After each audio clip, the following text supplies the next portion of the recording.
Charlie Kendall's Metal Shop now has its very own Facebook page. Just look for CK Metal Shop and you got us. The latest metal news, Metal Shop showtimes and links, along with all the metal that matters.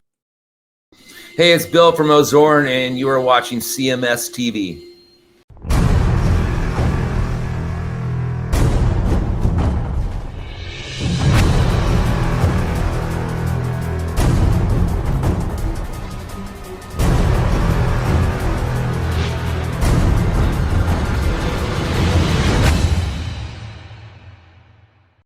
So what was your week about, aside from the few interludes that we did with the live streams and things? It was a really intense work week. I really didn't have my head up much, and I really was working weird hours again and everything else because it was just it was one of them weeks where I was burning phones all week. Like I probably did 40 hours of phone work this week, which, that sucks. But, got to do it. Got to make the cake. So right, of course. 40 hours of that and then doing the work behind that all week. So I really didn't venture out, didn't do shit, honestly, I don't even know that I watched anything on TV, nothing. It was all work this week, man. Yeah. The only time I looked up was when you texted me that Jack Russell passed. And I was like, "Oh, let's hit it. Let's go live with that and talk about it." And sure. That's the only real break that's not on my normal schedule that I had the entire week. It was not a fun week at all. It was definitely one of those it was nose to the grindstone week. Yeah, it was. Got to make the money, or I'm gonna be fucking doing this podcast from a tent.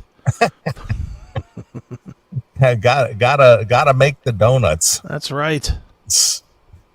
Well, good. I mean, obviously you did your normal show. Yeah. Normal shows.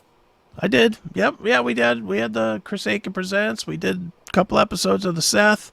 All were good. I mean, it's not like I was running into them tired or anything. So, everything was good. Just busy. Like even doing the Seth show. The Seth show starts at 4 Eastern. I wandered in here every day at 3:58. It was work right up until pop on, hit the intro. Right. It was that kind. And then as soon as it was over, done, back to the other room, back to work. It's one of those kind of weeks. So right. Not real productive. Nothing to really share this week. Just bleh. Sure. Well, I also want to thank, Jimmy K from The Metal Voice. Yeah. Who, he had invited you to come on and give your thoughts on Jack Russell, and you didn't believe that you had enough interesting input, and you kind of asked if I would step in and, join Jimmy K on his little quick video cast.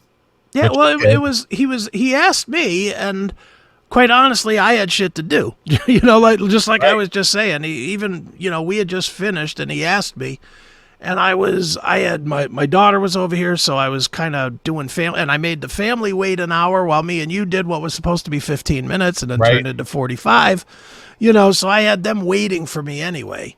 So right after we ended, Jimmy hits me up and he's like, yeah, I'd like to have you come on for a little quick hit and, tell some stories about Jack Russell. I was like, well, you should have Neeley come on because Neeley knows Jack. I mean, I've met Jack, but I don't know him. No, I don't have a friendship with him as much as I have an acquaintanceship with him. Right, of course. And I was like, and he was like, yeah, that'd be cool, And then I watched some of it, or I saw it, replayed it.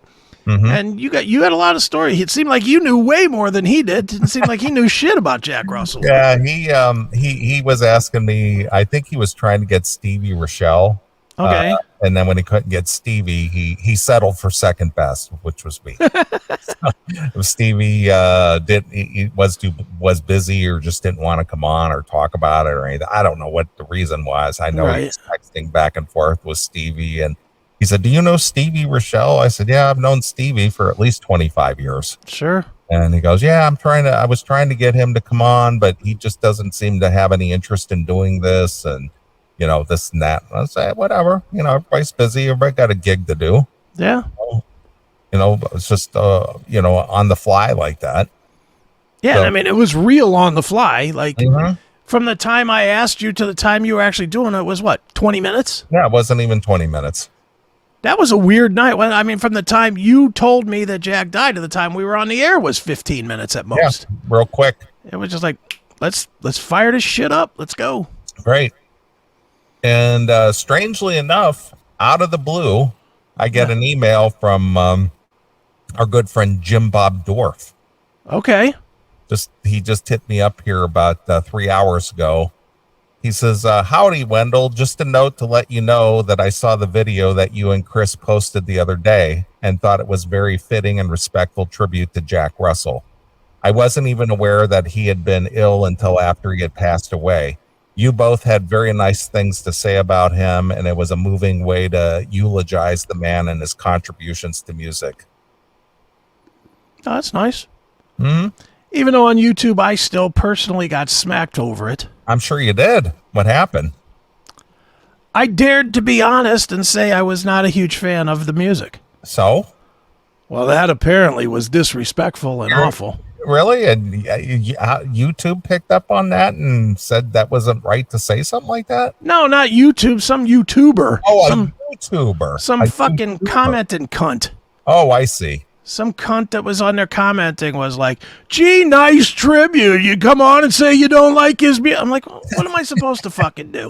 I've been saying that I'm not a huge fan of Great White for 20 fucking years. Yeah, that's Now should I come on and say, oh, Great White, my favorite band. right. God, I got hooked. I still play it 40 times a week. It's my favorite ever. You know, it's like, Jesus Christ, fucking get off my dick. I thought we were plenty respectful. I thought we were too. And then also they were mad that I brought up the fire. How do you not? How do you not? How do you not bring that up? That's the biggest part of his legacy. Unfortunate, but true. Yeah, and it's history. It's American history. It's the biggest, worst fire accident ever. Yeah, I mean, it's a huge part of his legacy. It was just, I just saw the quote and I was like, fuck you. And we said how unfair it was that he took the brunt of that. Mm-hmm. Yeah, I mean, I don't give. I mean, obviously, I don't give two shits that somebody thinks that we weren't respectful because I know we were. So, of course, you know, I'm not terribly offended by that. But it's just like, man, the internet is full of fucking cunts. Well, it just is. They don't hear exactly what their thoughts are on things. If you have a thought that doesn't jibe with their thought, you're an asshole. And you're wrong. Yeah, and you're wrong. Yeah. Yeah, it's so fucking stupid. Yeah, everybody's allowed to have their thoughts on things. That's what makes this country great is we can all have our own individual, but do we need that racist rhetoric there, Neeley, about making the country great? Do we need that? Yeah, I didn't use the word patriot, which is obviously a racist term as well. Very racist. White supremacy. Patriot means white supremacy. But talking about making America great, let's not go into that world. Yeah, we're not exceptional country anyway, right, Obama? No. We're not an exceptional country. Did you say Obama or Kamala? Sort of the same at this point. Well, pretty much, but he was the first one. He said there's nothing exceptional about the U.S. Yeah, well, good on him. Fucking dick fuck. So yeah, anyway, people checking in. Any other thoughts on the tribute? I mean, there's a lot of comments on it. I mean, I can pull it up. I mean, most of it's positive. Almost all of it's positive, but share screen. I mean, it really is pretty much all positive. Yeah, Jerry Kogel checked in with us. He said, well, guys, we kind of knew this was coming probably sooner than later, and it sadly has arrived. This is a tough one for me. Jack truly had one of the greatest voices ever laid down on tape, regardless of musical genre. Seen them many times over the years, but my favorite gigs were seeing them at the Vogue and Indy and being front row. Great times and memories of my life. Rest in peace, brother Jack. All right. Well, there you go. Yeah, everybody. I mean, I think everybody's kind of bummed about it. I mean, because he was everybody that ever interacted with him, he was a pretty nice guy. Yeah, he was a nice guy. He was always friendly and, never punched out anybody's mom or anything. I mean, he wasn't that guy. So. Yeah, he was a fan of the fans. Yeah. But yeah, it's sad for sure, but and we will get into this in the second segment. Like I said, there's a lot of weird shit going on around this thing. I'm curious to hear about it. Yeah, everybody should have their conspiracy hats ready. But there's a lot of shit that all hit me. And of course, every single person I know, I think, texted me something about this thing. Okay. Like, most of it was, oh, did you seize? I got the text from you, then I get a text from Mikey, same exact time.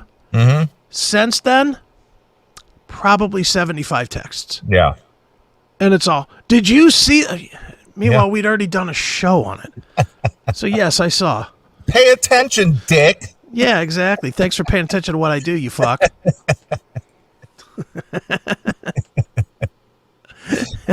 Oh, brother. It's just funny. Yeah, but I mean, it's sad, and I guess the big thing with Jack was never Great White, etc. was never one of those like a Motley Crue that gave you reasons to hate him. Right. That's why I don't think I hate him. I mean, I'm not like I said, I've said it a million times. I'm not a huge fan of the music. It doesn't mean I hate it. It just didn't move me. It doesn't resonate with you. Yeah, it just didn't catch me, but I don't have nothing bad to say because there's nothing bad to say. It's not like there's that story about, it's not like a Tommy Lee situation or a Vince Neil situation where you're like, oh my God, these fucking guys, fucking douchebags. Yeah. I mean, I can tell you the exact time that, aside from the well-publicized antics of Vince Neil, but I can tell you the time at the exact moment or the exact reason why I thought Vince Neil was a piece of shit. Okay. There were a couple of girls in Cleveland who were organized the Skylar Neal Foundation. Right. Mm-hmm. And they would raise money for the Skylar Neal Foundation. I guess this was something that Vince had. Yeah. So these girls wanted to get involved, and every year they would have this auction for Skylar Neal and auction off like Motley shit and various other, collectibles and things like that to raise money for this Skylar Neal Foundation. And they just did this voluntarily. They set up their own auction thing, an event, all for Vince Neil's Skylar Neal Foundation. Sure.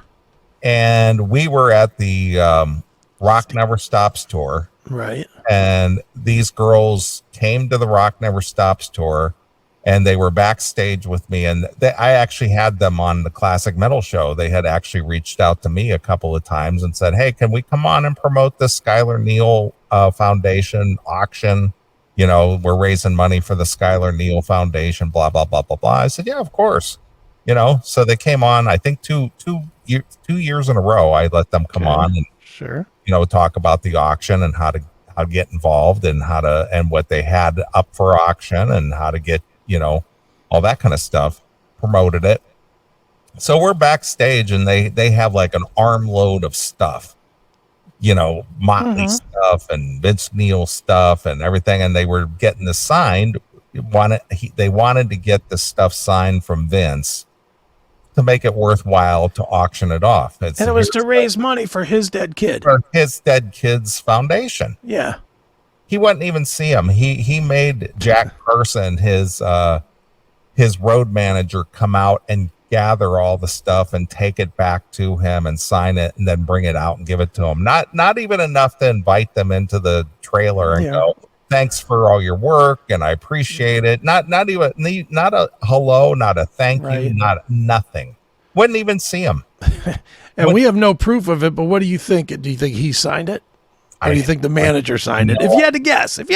I would say the manager signed it. Yeah, that's what I would say too. Yeah, but I don't know that. We don't know for sure, but that to me was like, these girls work and put this whole thing together and raise money for your dead daughter's foundation, and you can't even give them 5 minutes to say hello or thank you or sign their shit or whatever it is. That's pretty shitty. Yeah, so that at that point, that's where my point of Neil is like, what a piece of shit. He's right there. Yeah. Is it really that hard to come out and say, hey, thanks. Here's your shit all signed. Thanks a lot. Yeah. Thanks. Appreciate all the work you girls do. Yeah. Appreciate it. Thank you. Couldn't even come out and say hello or thank you or nothing. Right. You know, and he literally was in a trailer right there, you know, a dressing room trailer. And that was the one where I told you this was at the Nautica stage where they made everyone leave the back area so he could walk from the trailer to the stage. Mm-hmm. And then they made everyone leave the back area to walk from the stage back to the trailer. Everybody out. Vince Neil's coming through. The king approaches. Yeah, so they cleared the entire backstage area just so he could walk 50 feet. I've seen that before, numerous times. Mm-hmm. Fucking ridiculous. I know, it's dumb. So when I saw that, I was just like, you know, what a piece of shit. You know, a regular fan wanting something signed, I kind of get that a little bit. Yeah. You know, he's not obligated to just sign a fan's whatever. But this was for a charity reason. For his kid. Yeah, it wasn't even just a cancer charity or something. No, it was specifically for the Skylar Neil Foundation. The foundation set up in his kid's name. Yeah. Yeah. He's a douche. Yeah, so that turned me right there. That was the moment that was just like, what a fuck. Right. You know, so screw that guy.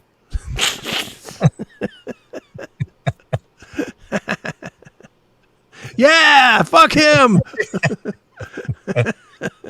So that's just some personal witness, not the antics that you see on TV. But I will give you credit though for turning me onto that Tubi documentary on Vince Neil. Oh yeah, that was good, right?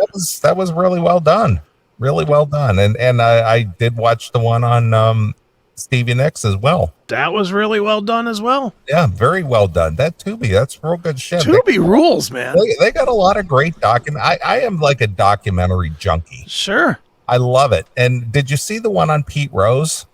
I haven't watched it yet because I'm actually going to go. If you talk about me getting out. Yeah. Me and my mom are going. We already got tickets to go see Pete Rose speak.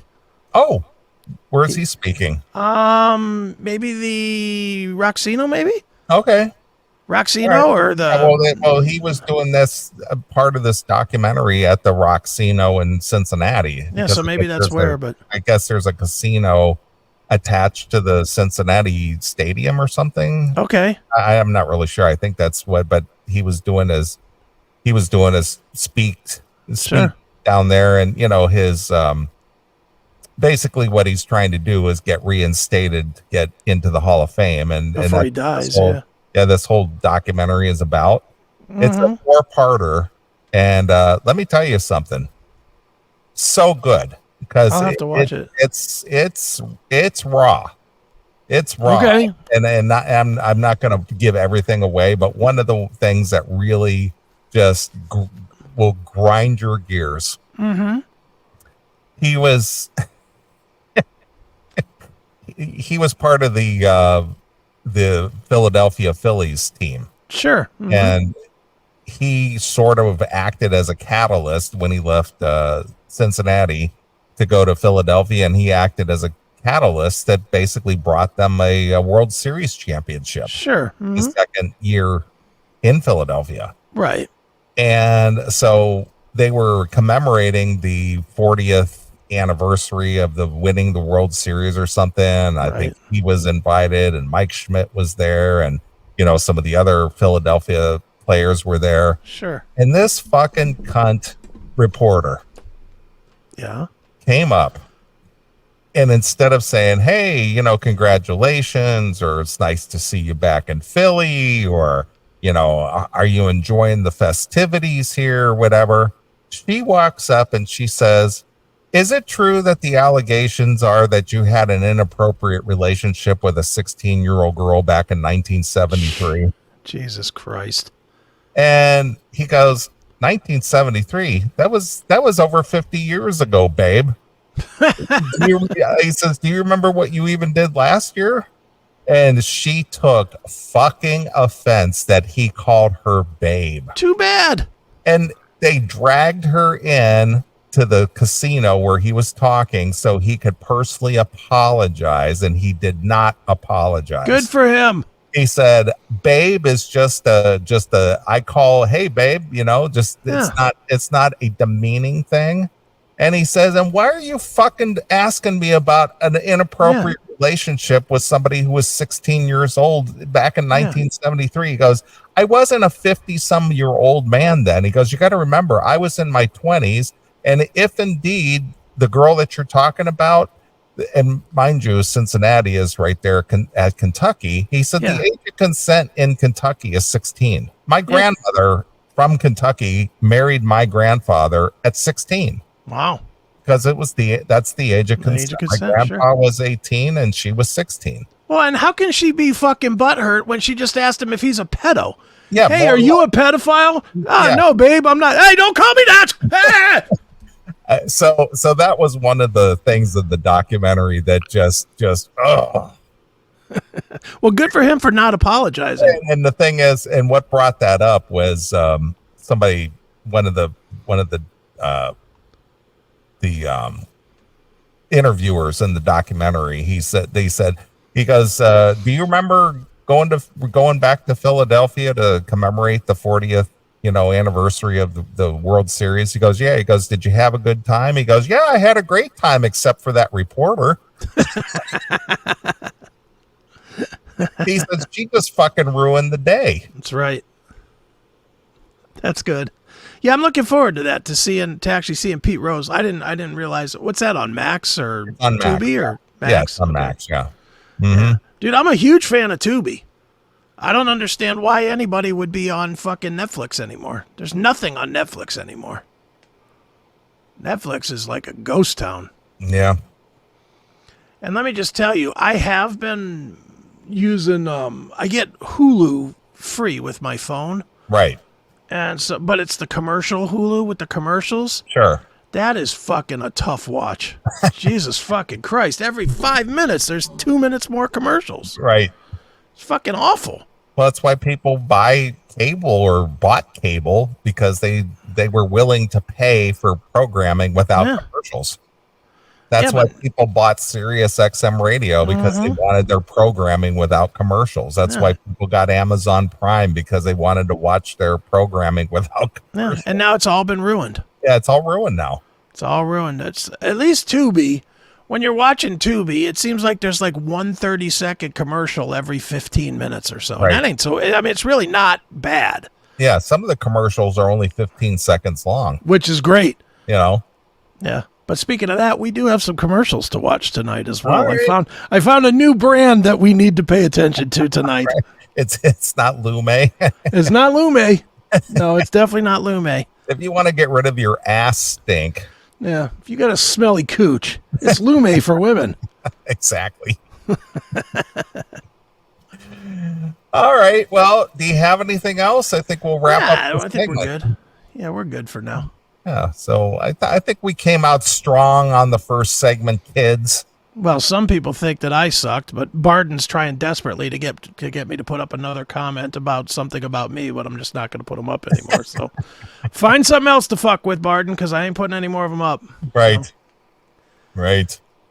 All right. Well, if you guys and gals want to get a request in, you can send your request at request@theclassicmetalshow.com. I notice again now, because I don't get through all the requests, I usually, lately anyway, because I've been getting so many requests, I end up not getting to maybe 3 or 4 of them at the end of the night. Sure. So now people are hitting me up earlier and earlier with their requests. Dude, what the fuck? I go from the first ones in all the way to the last one's out. So the last hour of the show should be just all commercial-free music, dude. right, of course. I'd be okay with that. But I appreciate everybody who wants to jump in and get a tune played. Yeah, that's cool. Hey, no problem. Yeah, so glad to do it. All right. Well, we're going to get rolling here. We'll come back, and Chris is going to bring us some conspiracy theories. So get your tinfoil hats on, kids. Wrap the heads with some tinfoil because it's coming. Ooh. Well, it's not necessarily all conspiracy. One conspiracy. Right. But then just some other weird shit all around this Jack Russell thing. Okay. All right. Very weird. Okay. All right. Well, I'll let you kick off the music. So what shall we hear? We shall hear, let's go very old school White Snake. Let's go with the song Breakdown from the Snake Bite record. Okay. I mean, very old school White Snake.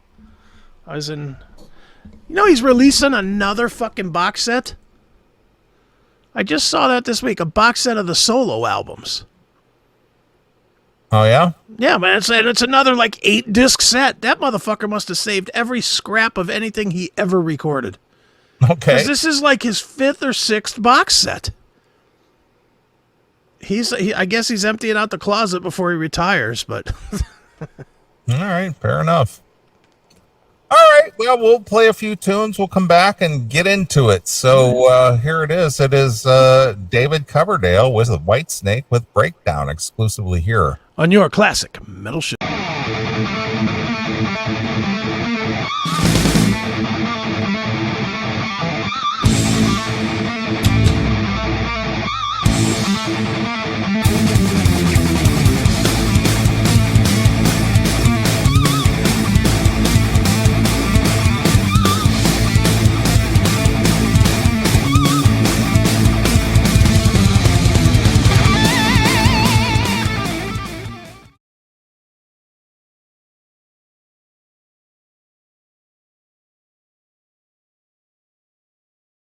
Get ready to turn up the excitement at your next event with the Perfect Choice Band, the ultimate party starters in Ohio and beyond.